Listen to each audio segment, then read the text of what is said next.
Oke, bismillahirrahmanirrahim. Assalamualaikum warahmatullahi wabarakatuh. Alhamdulillah di hari ujung weekend yang insya Allah cerah ya, meskipun agak-agak panas ya. Kami temu bahagia bisa nemenin lagi kalian semua dimanapun berada di acara kita biasa ngobras. Malam ini kita terusin lagi ya ngobrol-ngobrol dengan narsum yang ngobras di sesi sebelumnya. Mudah-mudahan masih ada yang ingat ya dengan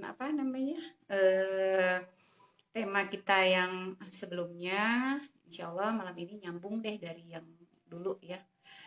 Alhamdulillah sudah join nih narsumnya, tinggal di invite aja ya, sebentar ya.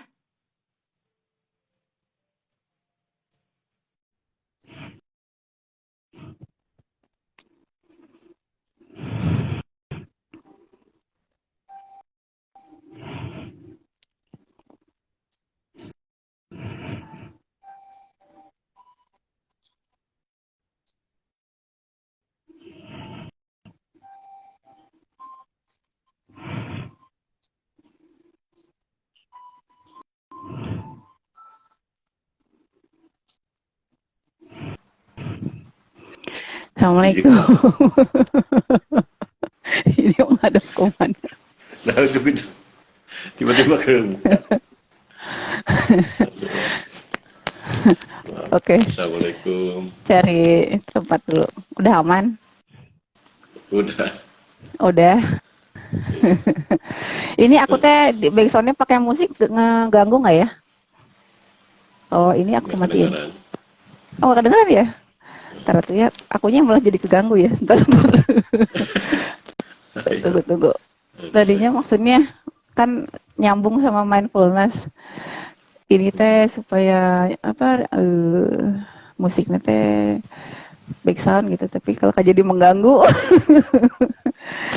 Iya, nah udah malah tenang gak ada musik.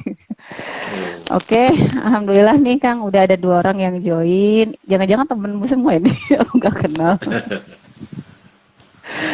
Pada siapa? Mbak Nia, terus siapa nih? Driawan. Terima kasih sudah join. Alhamdulillah. Malam ini masih nyambung ya. Mudah-mudahan nggak lupa nih. Atau yang belum ikutin yang kemarin gimana nih prolognya, Kang? Prolognya ya masih ada hubungan pengalaman istilahnya memelihara kesehatan mental pribadi, kita pengalaman pribadi. Kalau nggak salah dulu masih umum lah gitu ya, umum. Sekarang mungkin lebih detail ya, mindfulness dan ACT gitu. Terus waktu ini kan yang pertama tuh agak lupa. Maksudnya agak lupa. Ya ada berbagai sudut pandang yang bisa fokusnya lah gitu, fokusnya lebih merujuk ke teknis. Kan kalau yang pertama itu dirimu sempat ngomongin CBT tuh waktu pencarian happiness ya untuk masalah recovery after divorce ya. Terus itu aja ya kayaknya waktu itu ya. Nah malam ini sebelumnya sih kita mau bahas kenapa? Sebelumnya juga udah ya, udah pakai ya. Jadi malam ini kita akan bahas mindfulness sama ACT. Kalau yang aku tahu ACT itu kan masih kayak turunannya CBT ya, tapi lebih simplify atau lebih ringkas ya Kang ya, benar nggak sih? Dan buat yang nyimak disclaimer nih, kita bukan ahli ya. Maksudnya kita nggak lagi ngomong sebagai praktisi itu, tapi kita sebagai, terutama kamu ya, kalau aku sih jarang ya, malah belum pernah kayaknya pakai CBT gitu, karena tergolong beratnya buat aku gitu. Jadi ini yang akan di-share ini pengalaman pengguna gitu, user gitu ya. tentang manfaat CBT gitu dalam bentuk yang paling sederhana mungkin ya Kang ya. Ya so Kang, mangga. Ya, Bismillah. Mulai dari ini mungkin ya, dulu saya sampai sekarang sih coba sedang membaca buku gitu ya. Jadi sebenarnya random segala macam buku, hampir segala macam buku gitu ya dibaca gitu. Semua ada yang relate, kalau ada yang relate saya baca agak jauh gitu ya. Ada yang cuma misalkan daftar isi dan kesimpulannya saja gitu. Waktu itu mungkin sekarang juga ya, mindfulness itu lumayan trending gitu ya. Ya itu menariknya karena mengklaim sebagai teknik yang banyak memberi manfaat gitu ya, dan banyak digunakan di lingkungan kerja juga gitu. Jadi muncul training seperti itu ya. Cuma di kantor di mana saya kerja sih nggak ada sih. Cuman kalau di luar itu kayaknya banyak gitu ya. Nah, di situ yang unik ada unsur di mana kita latihan fokus sedemikian sehingga kita tuh bahkan menyadari apa yang kita pikirkan gitu. Nah itu sebenarnya waktu itu juga belum terampil amat gitu ya. Cuman jadi menarik tuh, ada apa istilahnya, hikmahnya atau yang semacam efek samping atau hikmah itu. Jadi kita tahu bahwa saya pahamnya jadi kita tuh bukan pikiran kita yang sekarang gitu. Jadi pikiran itu adalah sesuatu kejadian yang sementara atau temporer gitu ya. Jadi misalkan sekarang lagi merasakan pusing gitu ya, atau merasakan stres, itu bukan diri kita yang kalau stresnya mungkin emosi ya. Misalkan kita sedang memikirkan bahwa kita merasa gagal gitu. Saya merasa gagal misalkan dengan berbagai hal gitu ya. Nah, dengan mindfulness itu kita bisa menyadari kita lagi melamun tentang kegagalan kita. Jadi kondisi menyadari bahwa apa yang sedang kita pikirkan itu sesuatu yang menarik lah bagi saya waktu itu ya. Dan ada beberapa varian sih. Ada yang untuk macam-macam penerapan lah, ada yang untuk mengurangi stres dan sebagainya. Tapi yang bagi saya sih yang masih nyantol gitu ya, itu dari itu kita bisa memisahkan pikiran kita yang sementara dan diri kita yang sebenarnya gitu. Nah sementara gitu dulu untuk yang mindfulness, terus lanjut ke ACT gitu. Nah itu juga ada buku yang saya baca. Sebenarnya itu betul sih sebenarnya udah lama ya, saya baru ingat lagi gitu, terus akhirnya baca lagi beberapa minggu kemarin. Nah sebelum itu sebenarnya yang paling saya ingat itu ada teknik-teknik yang memang ini turunan dari apa istilahnya, turunan dari mindfulness juga sebenarnya. Jadi dia menggabungkan teknik mindfulness sebagai salah satu teknik atau alat untuk memberdayakan kita. Jadi membuat kita berdaya gitu ya, tidak terkatung-katung. Nah, yang saya ingat itu adalah dia punya teknik hampir sama dengan itu mindfulness tadi, tapi semacam ditambahkan kita mengubah pikiran kita itu menjadi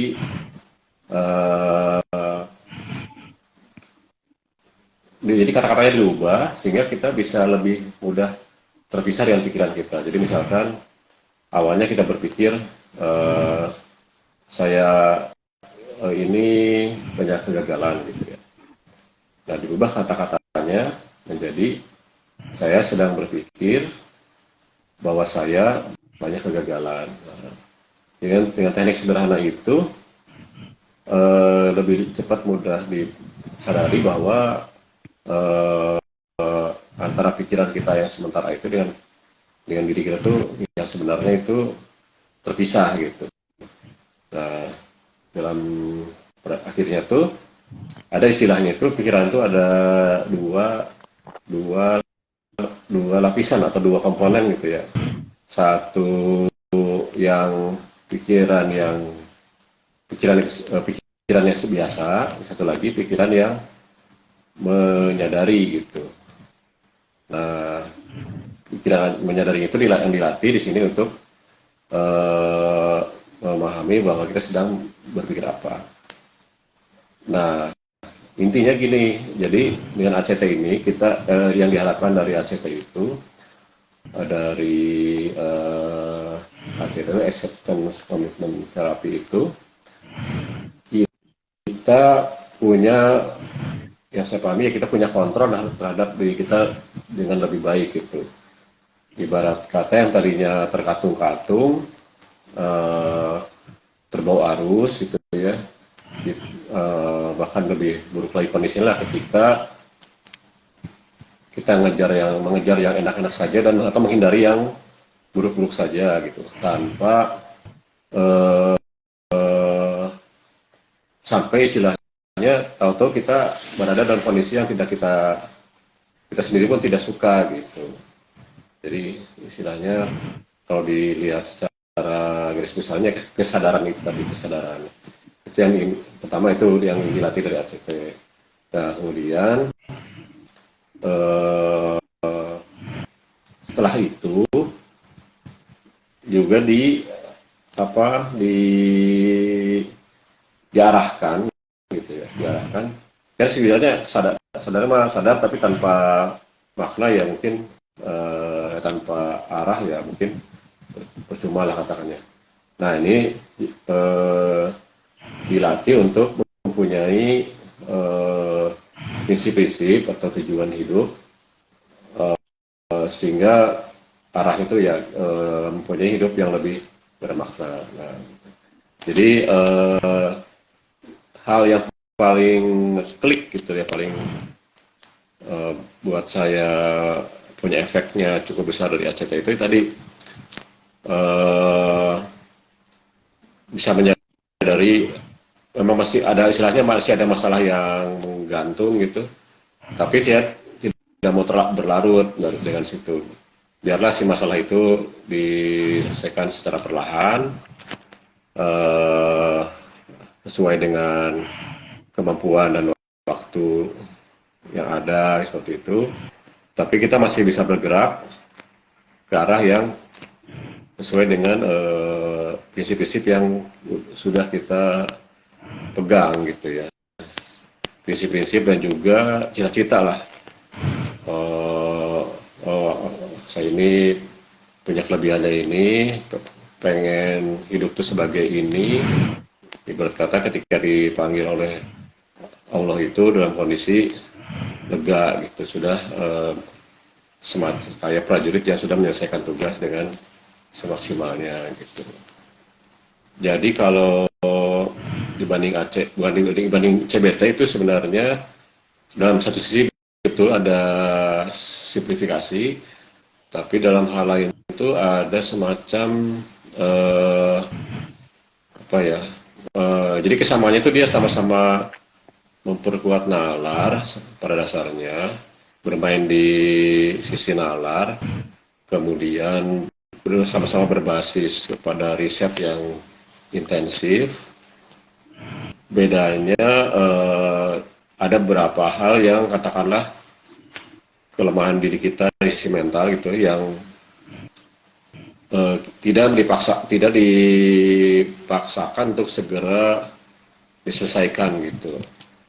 Ya mungkin ekstrimnya mah misalnya ada masalah yang berat gitu ya, bipolar misalkan kalau masalah itu ya, atau trauma gitu. Ya selalu masih muncul dan masih belum bisa dibersihkan oleh ACT itu lebih ke arah dikendalikan gitu, diisolasikan, dan kemudian tetap di ya udah yang ada itu terima aja dulu, bukan terima aja dulu ya, terima gitu ya, terima dan tetap bergerak ke arah tujuan hidup gitu. Itulah. Itu dari sisi mantap.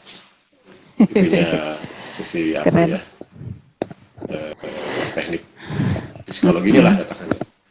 Iya. Nah, mungkin selanjutnya tentang ininya sih apa, ya sebagai muslim itu bagaimana gitu, Iya.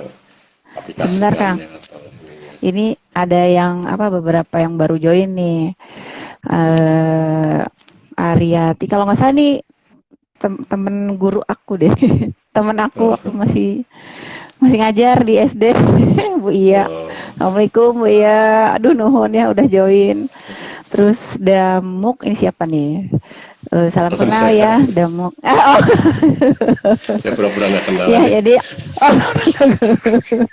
biar gak grogi. Ini buat yang baru join nih Kang, bisi bingung gitu ya, bisi liur naon itu istilahnya terlalu ilmiah gitu ya.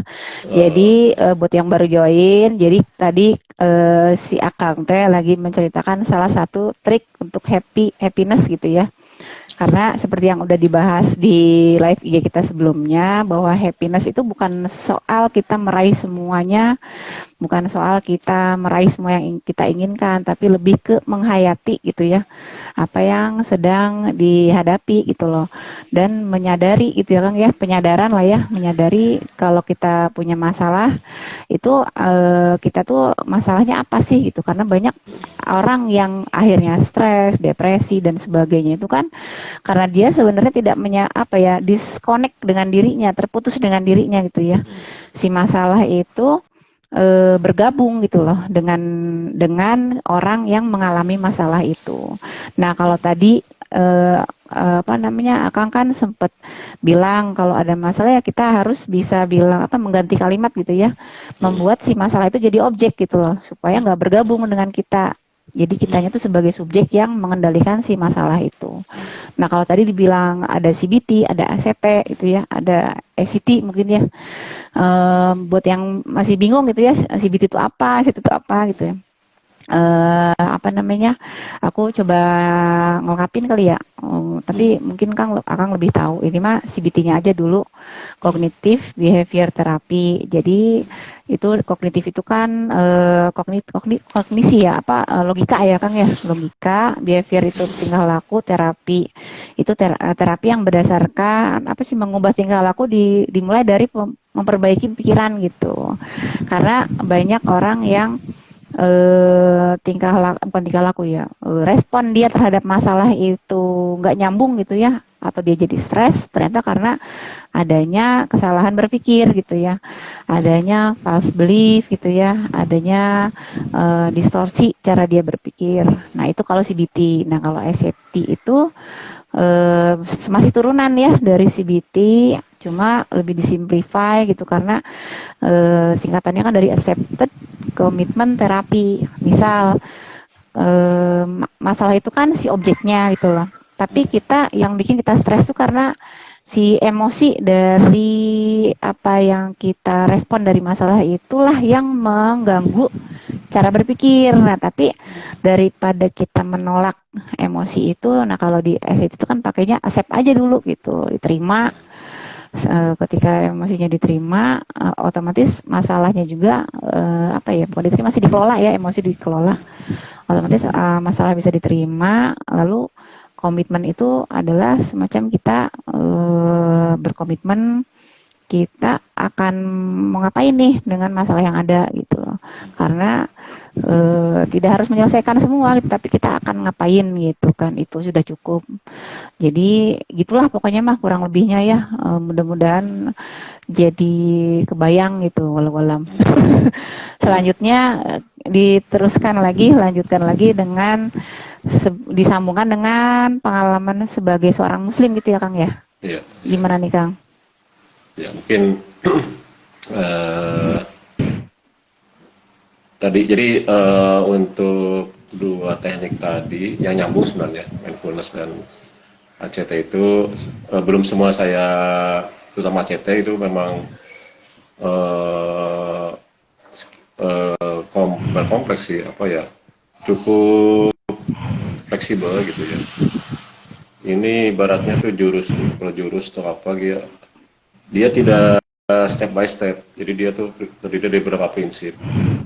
Mungkin karena pengalaman pribadi belum begitu apa istilahnya, relate gitu ya. Beberapa bagian tuh memang masih belum connect lah, kayak misalnya acceptance tuh kayak apa gitu ya. Maksudnya kayak semacam saya tuh nggak begitu mengalami gitu di bagian gitu. Nah, yang paling saya alami itu bagian ininya sih, bahwa oh, kita tuh bisa punya kontrol terhadap pikiran dan emosi kita gitu. Yang itu yang kemudian dengan sadar itu pun sudah signifikan gitulah bagi saya itu.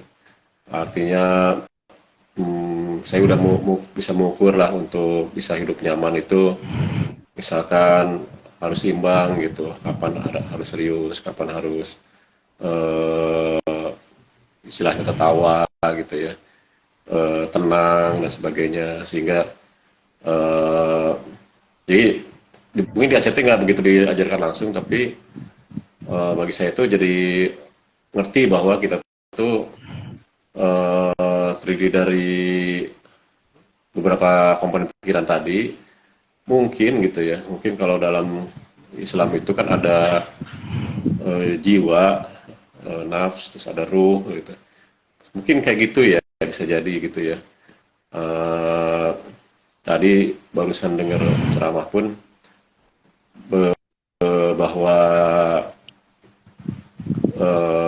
ruh itu yang bedanya dengan nafsu itu cenderung, jadi nafsu itu adalah sesuatu yang selalu apa ya, desire gitu, selalu ingin lebih, dan ruh itu adalah sesuatu yang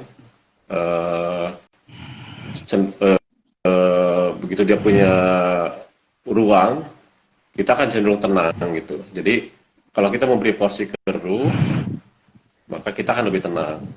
Kalau kita tidak bisa mengendalikan nafs, maka kita akan selalu menderita gitu ya. Kalau belum ada, pengen ada, pusingnya itu, apa namanya, stresnya itu. Kalau sudah ada, pengen lebih gitu, atau khawatir hilang. Takut hilang. Saya lihat tuh ada korelasi gitu ya. Walaupun belum nemu sih, tapi saya jadi melihat titik temu. Kalau kita bisa memberi ruang kepada, kalau di agama itu ke ruh, berarti kalau di dalam psikologi itu ke kesadaran yang paling tinggi gitu. Kita sadar, aware terhadap apapun yang kita alami, kemudian kita bergerak ke arah tujuan hidup. Nah, itu akan menjadi diri kita yang sebenarnya. Nah, terus titik temu yang lain menarik itu adalah juga konsep kita tuh boleh menyalahkan setan gitu ya. Misalkan kita melakukan dosa gitu ya, kesalahan, kita boleh, oh itu waktu misalkan menyalahkan dalam artian ya, menyalahkan bahwa ya waktu itu memang sedang bergerak setan, dan itu memang sesuatu yang normal gitu, karena walaupun setan itu pada dasarnya hanya merayu, dia tidak bisa mengontrol gitu pikiran kita. Makin kita tergoda ya makin kuat gitu, seakan-akan kita dikontrol. Nah, kita bisa istilahnya menyalahkan, ngeblame gitu, karena diri kita yang sebenarnya itu nggak begitu pada dasarnya, selama kita bisa memelihara diri kita itu. Jadi dari situ kita jadi tidak apa ya istilahnya, terjebak dengan aku memang begini gitu, aku memang banyak dosa, aku memang banyak lalai dan sebagainya. Bahwa yang sebenarnya itu bisa tidak begitu gitu, kita masih terus bisa memperbaiki, bisa berkembang ke arah yang lebih baik. Nah, kira-kira di konsep yang saya pahami gitu, di ACT juga gitu titik temunya tuh. Bahwa kita tuh bisa memilih gitu, mau bagaimana gitu, seberat apapun yang pernah terjadi. Misalkan katakanlah punya orang tua yang begini begitu, misalnya, atau punya kondisi lingkungan yang misalnya dulu tidak kondusif, banyak trauma misalkan dan sebagainya. Di satu titik kira bisa milih gitu, walaupun misalkan berat effortnya, ujung-ujungnya ya kita mau nggak ke arah situ, bisa milih gitu. Nah itu yang titik temu yang saya temukan lah gitu ya. Nah titik temu yang lain itu di sisi mindfulness-nya juga. Ya kalau dilihat-lihat ya pada dasarnya sama dengan khusyuk dalam sholat gitu ya. Jadi kan dibilang bahwa sholat itulah tiangnya agama. Nah, dan alhamdulillah gitu kita sebagai umat muslimah sudah diberi jadwal gitu ya. Tiap hari 5 kali. Nah, itu seakan-akan adalah bagi saya itu seakan-akan ya merupakan pilar-pilar di kehidupan sehari-hari gitu. Jadi kalau ketika kita melaksanakan sholatnya itu maksimal gitu ya, ibaratnya si tiang-tiang itu kuat gitu, sehingga hari kita itu kualitas hidup di hari itu akan kuat. Nanti yang mingguannya ada gitu, sholat Jumat misalnya, hari Jumat ada sholat Jumatnya, terus nanti tahunan ada Ramadannya, ada tarawihnya, ada Idul Fitrinya. Jadi seakan merupakan tiang-tiang kehidupan. Dan itu kalau sholat yang maksimal itu kan harus khusyuk. Nah, ya itu titik temunya di situ. Bahwa kita, nah khusyuknya bagaimana? Nah khusyuknya bagaimana itu pada dasarnya sama gitu. Fokus dan banyak sih ininya apa ya di ceramah-ceramah di YouTube dan sebagainya itu teknik-teknik yang supaya khusyuk gitu ya. Nah, tapi bagi saya itu yang paling nempel gitu ya adalah tenang dan fokus gitu ya. Jadi ya walaupun kadang-kadang kalau lagi capek gitu memang agak sulit ya. Tapi setidaknya kalau lagi ini apa namanya minimal gitu saya masih dalam proses ininya memperbaiki diri. Setidaknya dalam keadaan ideal gitu lagi sehat dan sebagainya. Itu akan lumayan bisa tercapai katakanlah 80% gitu ya. Atau kalau ada ngelamun sedikit itu bisa cepat kembali lagi tuh. Kalau pas sholatnya tenang gitu. Tenang itu maksudnya sengaja kita tenangkan. Jadi dari mulai berangkat ke masjid itu baca-baca dulu gitu lah, la haula wala quwata dan sebagainya, istighfar. Terus pas takbirnya juga pelan gitu, pelan, Allahu Akbar gitu, pelan-pelan gini gitu. Pas meruku dan seterusnya. Ya saya lihat itu ngefek sih, ngefek. Jadi kalau bagi saya sih akhirnya ya, kan mindfulness itu dianjurkan gitu ya, dianjurkan rutin kalau sama pakar-pakarnya itu. Macam-macam sih, berapa menit sehari saya lupa sih ya. Ya kalau saya sih daripada mindfulness kosong, apa istilahnya standar gitu ya, tanpa mungkin sekali-kali oke sih untuk melatih kemampuan fokus gitu ya. Tapi kalau bagi saya sih kalau latihan dirutinkan, kayaknya dengan sholat aja sudah cukup gitu, dengan sholat dan zikir pagi sore gitu. Itu udah berapa kali itu ya, udah 7 kali gitu, 7 sesi lah. Nah itu bagi saya sih kayaknya sama aja gitu, bagi saya gitu sih. Itu yang mindfulness-nya sih. Siap. Panjangannya. Mantap. Udah nggak gorolong sekarang. Jadi intinya mah acceptance tuh kalau di istilah familiarnya mah ikhlas teh ya, menurutnya Kang. ikhlas Iya, gitu kan iya ya. bener juga sih, iya juga sih. Gitu. Tapi kan orang tuh banyak yang salah nih Kang. Ikhlas itu definisinya nerimo tanpa berbuat apa-apa. Itu masih banyak yang kayak gitu. Nah, kalau kita belajar pakai yang tadi tuh ya trik-trik itu, kita akhirnya jadi tahu ikhlas itu luar biasa powerful gitu loh. Bahwa dengan ikhlas, accept gitu ya. Ketika kita accept aja, 50% masalah itu udah selesai gitu. Karena sejatinya Allah menurunkan masalah itu kan bukan untuk diberesin gitu loh, tapi untuk dicari hikmahnya. Dan dengan adanya masalah, kita potensinya tuh jadi terupgrade gitu. Itu aja sih tujuan besarnya datengin masalah tuh. Tapi masalahnya banyak orang yang nggak tahu gitu loh. Dikasih masalah pengennya diberesin, pengen buru-buru finish semua, akhirnya jadi stres gitu. Padahal kalau accept gitu ya, terus mindfulness, fokus, tenang, ya kita nggak harus repot-repot mikirin masalah itu buru-buru beres, gimana caranya dalam waktu singkat atau target harus tercapai dalam durasi sekian gitu ya. Meskipun target harus ada sih ya, terus mengidentifikasi masalah juga harus ada. Tapi tujuan besarnya adalah gimana caranya kita jadi terupgrade terus gitu loh. Terus gimana caranya hati kita jadi makin happy gitu loh. Level bahagia kita tuh makin naik gitu kan ya sebenarnya. Dan bener sih Kang, kalau sekarang kan banyak banget ya segala dihubungi dengan mindfulness. Ada loh sampai ada kursusnya mindfulness eating, mindfulness apa lagi ya, reading gitu. Pokoknya dengan banyaknya masalah mental health gitu ya. Pas kemarin pandemi itu kan semuanya dihubungin mindfulness gitu kan. Tapi bener banget gitu, kita sebenarnya kan punya sholat yang dilakukan sehari 5 kali.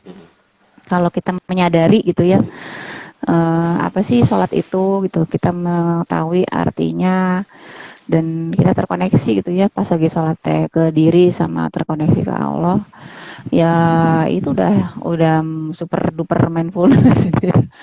Cuma memang kan kalau orang nggak tahu gitu ya, jadi ya lewat-lewat aja gitu, sholat gitu aja gitu ya, padahal sholat itu powerful banget gitu merenya. Ini buat yang nyimak bisa ada pertanyaan waduh atau ada kebingungan atau ada yang mau ditambahkan boleh. Atau, kalau belum ada diterusin lagi Kang, apalagi yang bisa di sharing. Nah tadi mindfulness-nya titik temu dengan pemahaman saya sebagai muslim. Nah kemudian kalau ACT benar juga tadi saya baru ngeh juga ya, acceptance, ikhlas, bisa bilang sih sama ya. Terus ya ikhlas, terus kan ada 6 prinsip gitu kalau nggak disebut. Ada acceptance-nya, terus ada apa ya lupa. Tapi intinya gini, acceptance-nya iya, terus tadi menyadari apa namanya pikiran dan emosinya dengan teknik difusi tadi itu mengganti kalimat, terus menentukan nilai-nilai tujuan hidup, kemudian komit terhadap tujuan itu. Dan nah kalau di teknik ACT ya begitu dia bisa bergerak ke arah tujuan hidupnya, otomatis yang tadinya stres-stresnya pun karena kadang nggak dipikirkan gitu ya, dibungkus gitu ibaratnya tuh. Sudah segitu aja, jangan berkembang lagi gitu. Misalnya punya trauma masa kecil, wah udah aja segitu, udah selesai gitu ibaratnya. Ya lama-lama jadi nggak begitu ganggu lagi gitu. Dan lama-lama diisolir gitu ya Kang ya maksudnya ya. Jadi lama-lama kalau idealnya bisa memaafkan misalkan terhadap orang-orang yang misalkan dulu menyakiti atau gimana gitu, itu kan jadi luar biasa gitu efek dari karena kitanya sendiri udah ya tadi itu ada istilah percaya diri, self esteem menjadi self pokoknya lah pengembangan dari self esteem jadi kayak sudah self acceptance ya, self acceptance ya. Itu level tertinggi emang. Jadi sudah ikhlas terhadap diri sendiri, tapi ikhlasnya ya itu bukan karena setelah menilai kita sudah berusaha gitu dan sudah mengikuti apa yang kita ini, itu kan sesuatu yang nyambung gitu ya, nyambung. Ya jelas lah hidup sebagai seorang muslim lah harus punya tujuan, udah jelas tujuannya ya. Dari mulai Malaysia pertama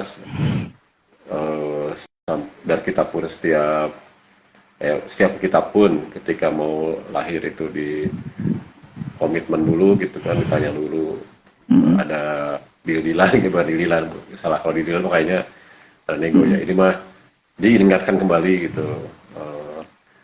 Kemudian jadi udah jelas harus ada arahnya gitu. Dan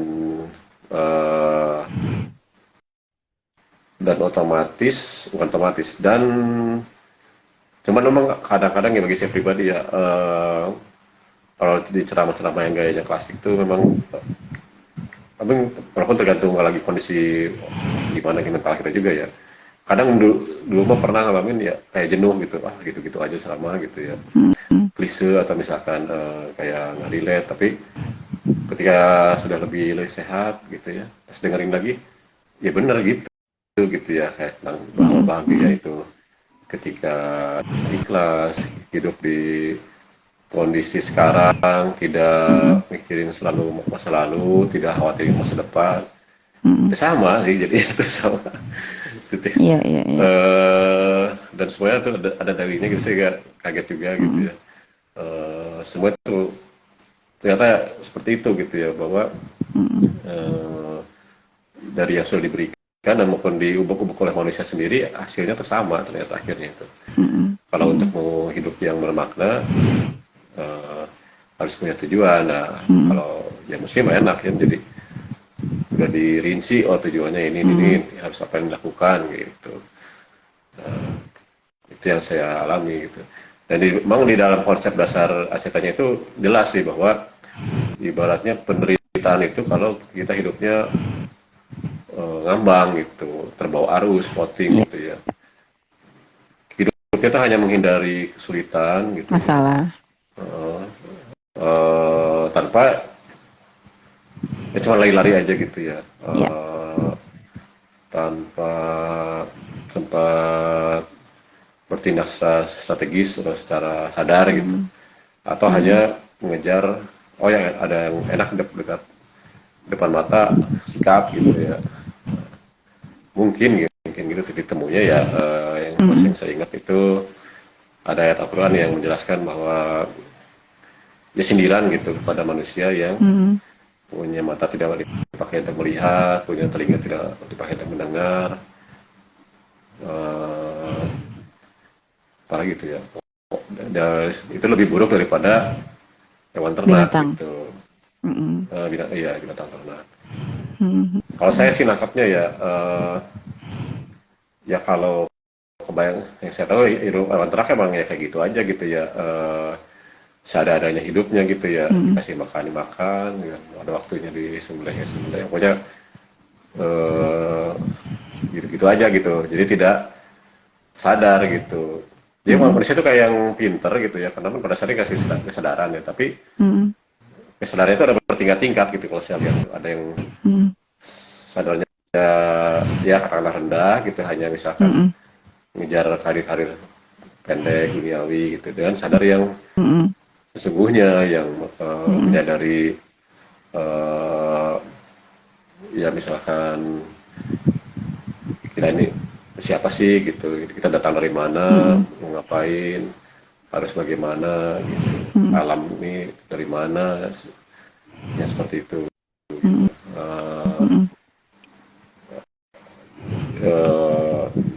Jadi akhirnya ya kalau kita bisa hidup dengan cara itu, nanti teh ngisi gitu akhirnya, jadi nggak, walaupun ada rintangan-rintangan juga ya nggak banyak dipikirin gitu. Mungkin rintangan itu hanya untuk memperkuat kita jadinya misalkan. Dan kalaupun misalkan ada kesalahan, memang kesalahan kita sendiri gitu ya, atau orang lain atau gimana, kita tidak langsung ngejudge diri sendiri buruk gitu. Oh, kita memang lagi proses, lagi belajar. Tidak putus asa jadinya sih. Ya, Siap. gitu sih kira-kira. Oh ya Kang, ini nih apa namanya ya? Kan ini apa namanya tadi accept ya, kita teh baru bisa clear melihat masalah kan ketika sudah accept ya. Nah, tapi bedanya apa nih? Accept dengan repress nih, karena suka siwer orang tuh. Ada kejadian buruk gitu. Dengan apa repress. Jadi si emosinya tuh ditekan gitu loh. Jadi karena ada banyak nih yang menganggap, oh kalau untuk supaya bahagia itu nggak boleh ngerasain emosi negatif gitu loh. Kita harus happy terus. Yang sedih segala macam tekan aja lah gitu kan. Kita harus ikhlas ridho. Ikhlas ridho itu artinya definisinya happy, bahagia. Pura-pura bahagia gitu. Akhirnya kan hati jadi keras gitu loh. Kalau si yang harusnya hadir gitu ya, misalnya lagi kesal marah segala macam harusnya hadir malah ditekan gitu loh. Jadinya ya itu ikhlasnya nggak ikhlas betulan gitu loh, tapi masih memendam amarah di bawah gitu ya kan. Kayak ada orang yang bilang gini, saya udah move on kan, udah move on dari kejadian buruk itu. Terus ketika ditanya apa sih hikmah gitu ya, karena ciri-ciri move on tuh orang bisa bercerita dengan detail kejadian buruk tanpa dia ke-trigger dan sudah berhasil mengambil hikmah gitu kan. Itu yang benar-benar true ya, yang benar-benar udah move on banget.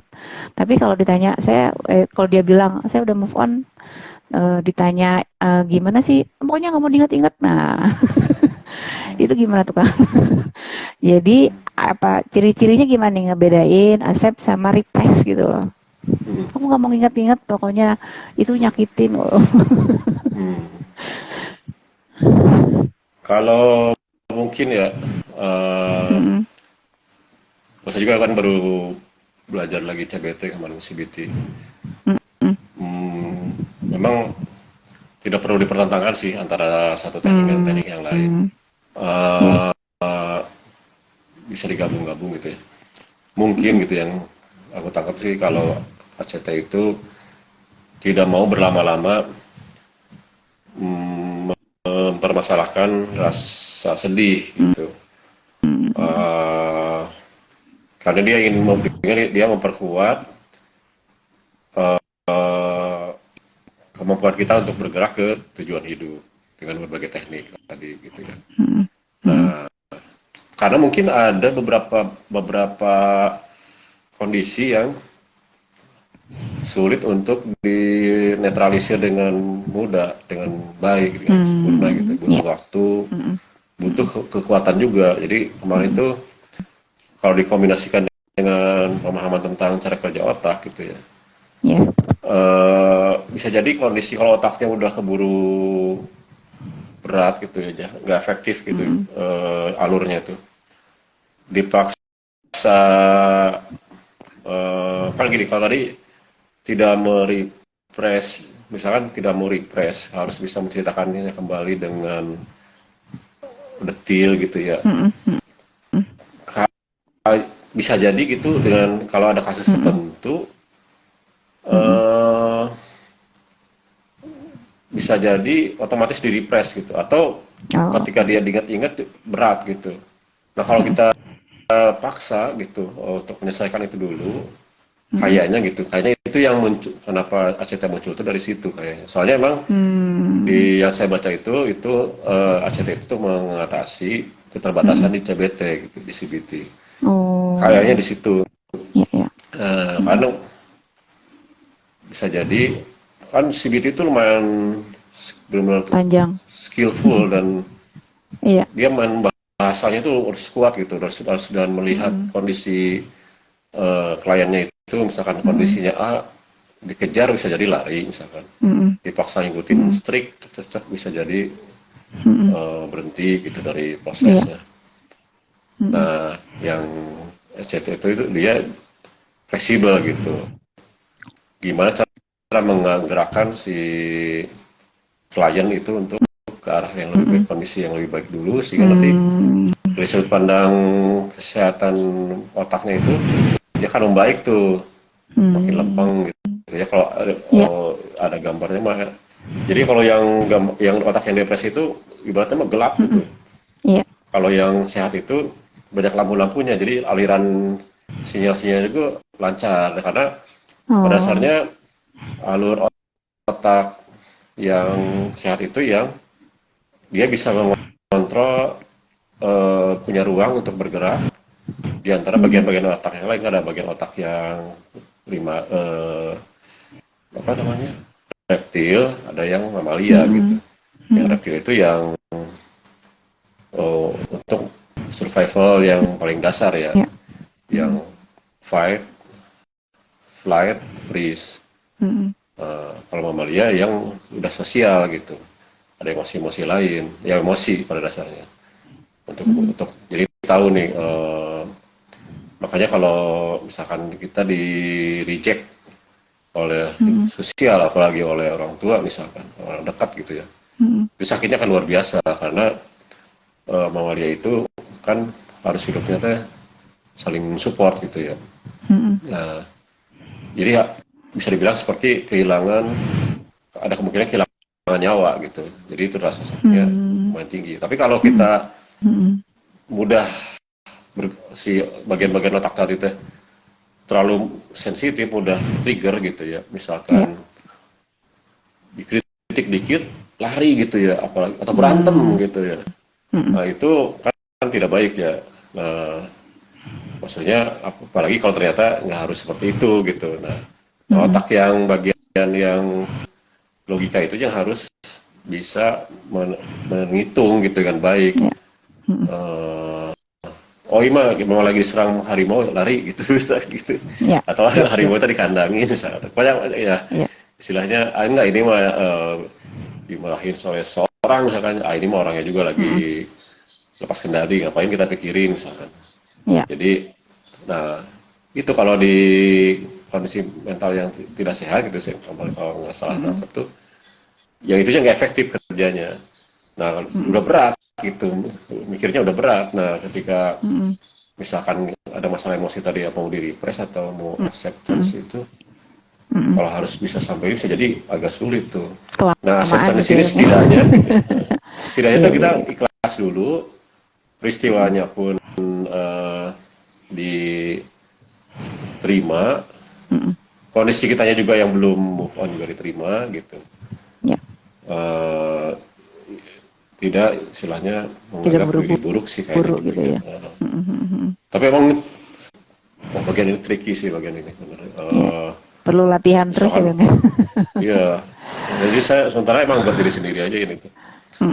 Kalau buat yang ya kasus-kasus berat. Misalnya nih, cuman itu ada contoh kasus di pas kursus tuh. Ada yang mendapat serangan pelecehan seksual gitu ya. Kalau pasti peserta ada yang bilang harus ikhlas itu. Oh nggak bisa nanti kata dosennya tuh. Nanti malah kabur atau malah sakit hati atau gimana. Bunuh diri malah. Enggak sih, cuman maksudnya kesel misalkan pindah sekolah gitu. Pasti. Emang melihat kondisi ininya, wah itu main yang berat itu emang prinsip dasarnya mah gitu ya gitulah gitu. Pas kalau menerapkan ke orang lain emang jauh lebih ini sih, rumit lah, kompleks. Iya. Jadi kalau boleh dirangkum gitu ya Kang ya, bahwa misal emosinya negatifnya masih ada ya nggak usah didefinisikan dulu lah ya gitu, udah aja accept, langsung komitmen dengan apa yang akan kita tuju. Jadi maksudnya aktifin aja logikanya gitu kali ya. Accept setidaknya ini diakui dulu, oh ya ada gitu misalkan. Oh ada aja kita gitu. Masih, terserah nanti. Tapi jangan belum tahu apa gimana juga ada aja dulu gitu. Jadi jangan anggap tidak ada, tapi jangan ditolak gitu Kang ya. Setidaknya begitu. Karena energi menolak itu lebih besar sih ya, jadi lelah gitu lah. Akhirnya si logikanya nggak bisa mikir gitu kan ya. Itu mungkin ya gunanya gitu. Nah, oh ya guys, sobat semua, si Bapak ini lagi semangat banget belajar CBT. Kemarin ini baru pelatihan bareng sama Ibu Cassandra psikolog. Waduh, psikolognya artis-artis loh. Jadi mudah-mudahan sharing-sharingnya nggak cuma malam ini aja, nanti nyambung terus ya Kang ya. Kan bagi-bagi ilmu ke orang kan rezeki apa amal jariah juga gitu, insya Allah. Kan kalau kita ngajarin apa istilahnya mungkin nempel gitu. Iya. Kitanya juga bukan so ngajarin ya, ini mah kita sharing aja gitu kan ya. Sharing ya. Karena apa namanya ya kita berdua juga punya masalah mental illness dulunya gitu ya. Bukan masalah. Aku sih nggak tahu kamu. Kalau aku gitu. Jadi aku explore banget, wah semua dicobain gitu ya. Dan gitu kita pengen teman-teman sobat-sobat mau bahagia dimanapun berada gitu yang lagi ngerasa apa ya mental breakdown wes atau feeling lonely, jangan takut udah. Ada kita yang insya Allah akan menemani gitu ya.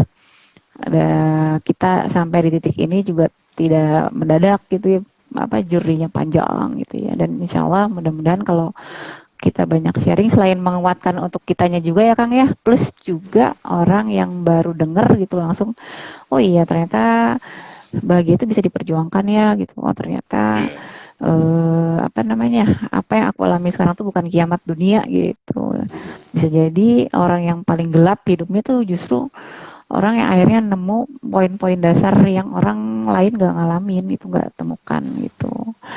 Kan si para penemu teori-teori psikolog itu kan orang-orang yang masa lalunya dahsyat gitu loh, gelap semua. Tapi mereka struggle, berjuang, akhirnya bisa nemu teori dan dengan teorinya nolongin orang gitu ya Kang ya. Iya. Ada lagi Kang? Ternyata lumayan dirimu sekarang nganggorolong. Udah sampai 1 jam. Udah mau 1 jam. Oh udah. Ya udah dulu kalau bisa sih. Enggak apa-apa. Ada lagi? Nggak efektif. Enggak sih, pengulangan aja sih. Kalau secara teknik jadi, sih yang menarik itu ACT itu yang diffusion teknik tadi yang menyadari bahwa diffusion ya.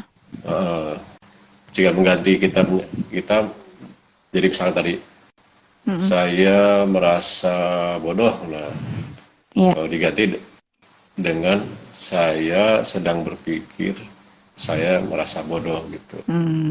Dengan mengganti itu aja kita memisahkan diri kita dengan pikiran kita, maka kita jadi punya kendali, sadar bahwa dan bisa jadi kita kendali. Nah, ketika kita belajar ada cara-cara begini begitu, ya coba aja dulu gitu, dulu dengan adanya rasa ingin mencobanya itu, saya akan itunya aja udah pengalaman sih gitu ya, itunya aja udah bikin kayak menurun drastis gitu tingkat kirinya. Yang nggak tahu ya, yang orang lainnya. Kalau saya memang cenderung explore gitu, pengen explore. Jadi begitu ini teh udah ini duluan gitu. Kayak satu lagi nih Kang, gitu, rasa pahitnya tuh. Yang tadi mau di highlight ya, kan bahwa kita boleh menyalahkan setan gitu ya. Nah kalau ini ya walau alam ya aku salah gitu ya. Jadi kalau di yang aku belajar itu bahwa kadang nih praktisi nih ya datang misalnya jebret gitu, oh saya habis bunuh orang tapi saya mau jadi orang baik, saya bunuh 100 orang lah gitu. Nah kita tuh nggak boleh nyalahin loh Kang. Jadi kita tetap harus bisa membuat dia itu merasa baik gitu ya.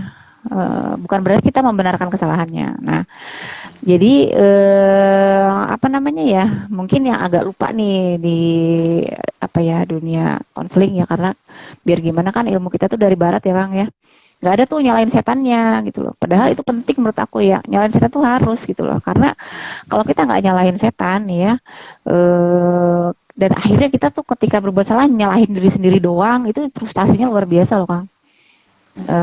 Bahwa seolah-olah gitu kita ini buruk aja terus gitu loh, karena kita menyalahkan ketika kita berbuat salah, salah saya yang memutuskan, saya yang sudah melakukan gitu loh. Padahal gitu, kalau alhamdulillahnya di Islam itu kita boleh nyalain setan karena memang benar adanya. Sebaik-baiknya Nabi Adam itu diganggu kok gitu ya sama setan gitu ya. Terus orang-orang soleh juga diganggu sama setan. Itu sebenarnya untuk semacam penguatan sih, bahwa misal nih kita pengen jadi baik, terus kita ngerasa buruk, kita langsung aja inget, oh ya ini setan nih yang lagi ngebisikin kita buruk gitu loh. Karena tugasnya setan kan memang itu gitu ya, membuat kita tuh merasa bersalah, merasa berdosa, merasa pesimis jadi orang baik gitu loh.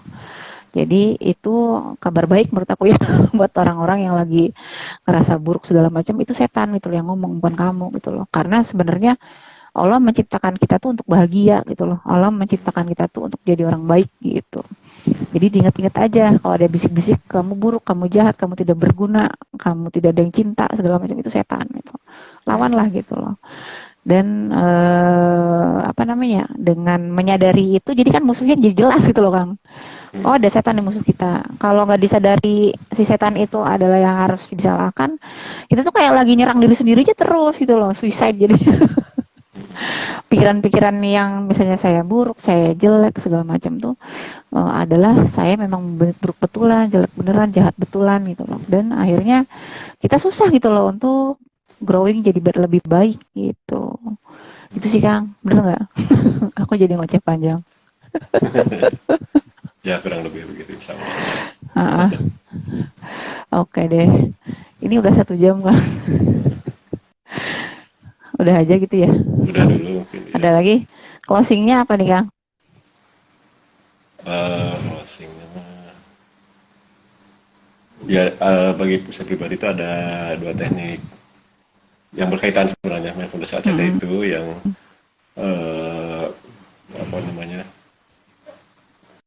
yang ternyata ya setelah manusia melakukan eksperimen terus penelitian gitu ya, banyak titik temunya dengan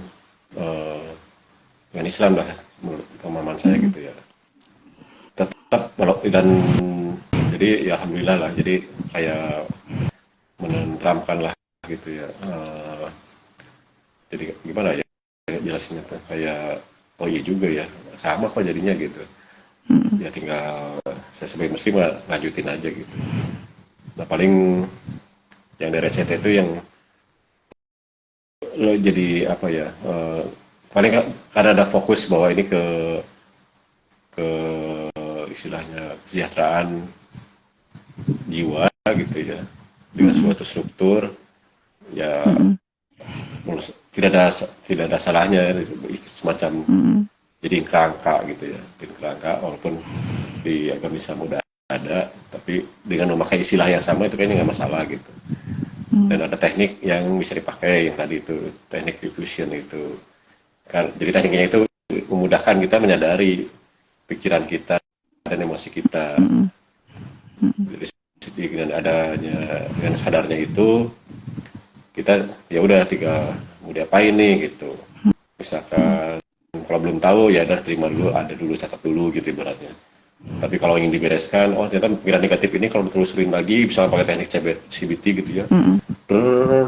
Ketahuan oh sebenarnya kitanya sendiri yang lebih baik yang menemukan diri sendiri gitu.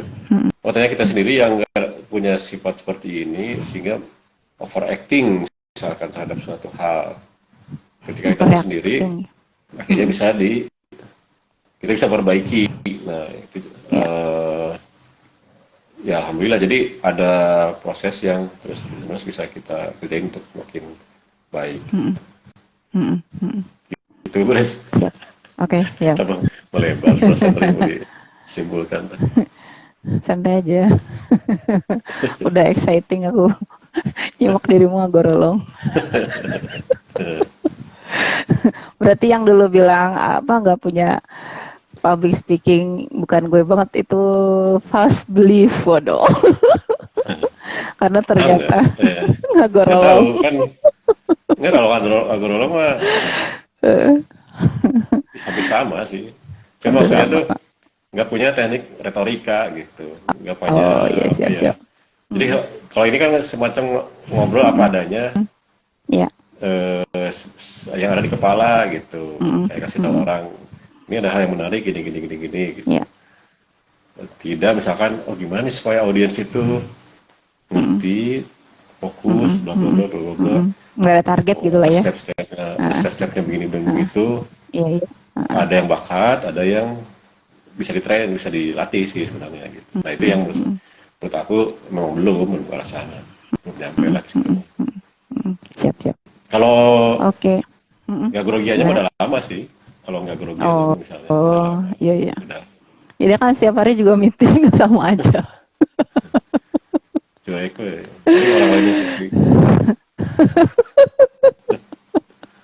suganan ya, suganan. Enggak lah. Kan positive thinking aja. Iya tuh, udah malam. Ya. Nah, Iya, segitu aja ya teman-teman, sobat-sobat yang bahagia. Insya Allah nanti akan ada apa ngobras-ngobras berikutnya. Kalau ada request tema boleh ya di DM kita. Atau kalau enggak nanti si Bapak ini bisa ngelanjut lagi dari ilmu-ilmu yang sudah didapat. Cie. Iya, segitu aja dari saya. Alhamdulillahirrahmanirrahim. Wassalamualaikum warahmatullahi wabarakatuh. Ya sama. mangga sadayana. Udah ya Kang, Ya. Wah itu. dimatiin.